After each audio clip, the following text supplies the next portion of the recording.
So South China Sea, what the U.S.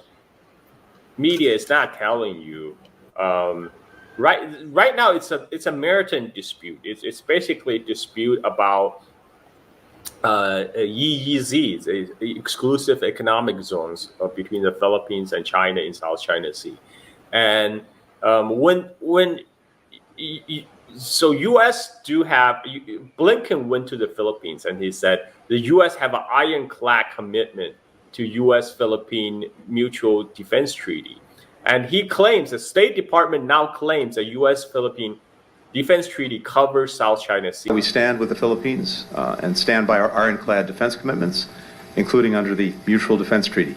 Article 4 extends to armed attacks on the Filipino armed forces, public vessels, aircraft, including those of its Coast Guard, anywhere in the South China Sea. Which is itself is a provocation because when the U.S. and Philippines signed the defense treaty in 1951, when the Philippines just became independent, it has a very clear delineation of what Philippine is. It defines the Filipino territory as the one that U.S. inherited from Spain when it defeated Spain in the Spanish-American War. And that did not include South China Sea. And so now U.S. is trying to expand that definition to cover the dispute in the South China Sea, of course, to confront China.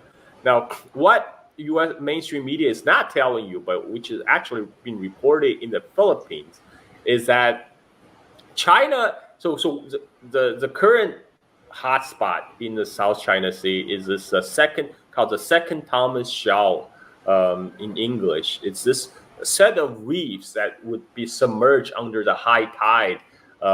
So the thing with reefs is under the UN law of the sea, UNCLOS, no countries can claim reef as submissible features as like territory, but they can be included in their special economic zones.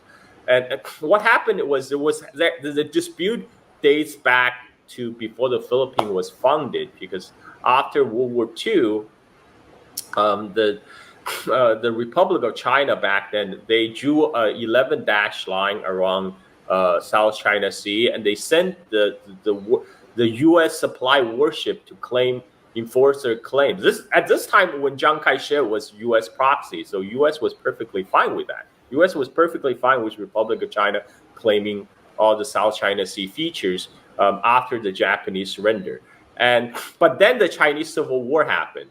And during the Chinese Civil War, when U.S. saw that communists was winning, so they decided to exclude China, both sides of China, both the communist side and the KMT side, from attending the Treaty of San Francisco in 1951 to resolve all the claims dating from the Japanese surrender. So they explicitly excluded China and Korea, because Korea was also in the midst of the Korean War. So as a result, Japan have gave up all its claim on all its territory occupied during the war, and the ownership was not formally transferred to China. And then as we know, the Chinese Civil War happened. So when the Nationalist Army was losing all the Chinese coast and including Highland Island, they pull out all their garrisons from around South China Sea and retreated to Taiwan. And then in 1970s is when Philippines first initially put the claim to the South China Sea. So this happened well after the Filipino claim to the South China Sea happened well after the signing of 1951 U.S.-Philippines defense treaty, right?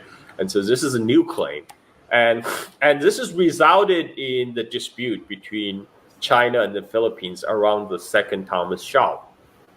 So to enforce its claim, when China started to build up bases on these islands in South China Sea, the Philippines decided to enforce its claim by running a World War II era U.S. Navy ship that inherited from United States, the Sierra Madre, by running it aground as Second Thomas Shaw to stick its claim. So in response, China has sent Coast Guard to surround that reef, but the Philippines stuck a dozen Marine on the stranded ship, Sierra Madre, and they will send regular supply ships to supply their Marines. So what China is doing is they send Coast Guard to surround the Shoal to prevent the Filipino supply ship from reaching. But this is more like for a show because the Filipino Marines are still there. They're still getting resupplied. So China recently actually made an offer to the Philippines, and they said, "Look, let's agree to a deal where we will allow the regular shipment from Filipino supply ship to its Marines stationed on Sierra Madre, the stranded ship on the Second Thomas Shaw. But in return, the Philippines agreed not to send in buildings materials. So China don't want the Philippines to build on the island. They're okay to keep the status quo. But this is not what the U.S. has in plan, because U.S. want to use this opportunity to stir up tensions, which would justify the U.S. military's return to the Philippines. Because let's remember, the U.S. military wasn't popular for their bases in the Philippines, because U.S. military bases always brings crime and prostitution. And this is one of the reasons U.S. military got kicked out of the Subic Naval Base and Clark Air Base of the Philippines in the 1990s.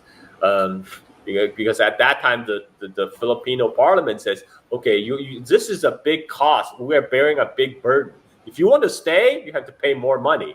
And U.S. doesn't want to pay. So they got kicked out. But now U.S. want to come back to confront China, and they need an excuse. And the excuse they need is South China Sea tension.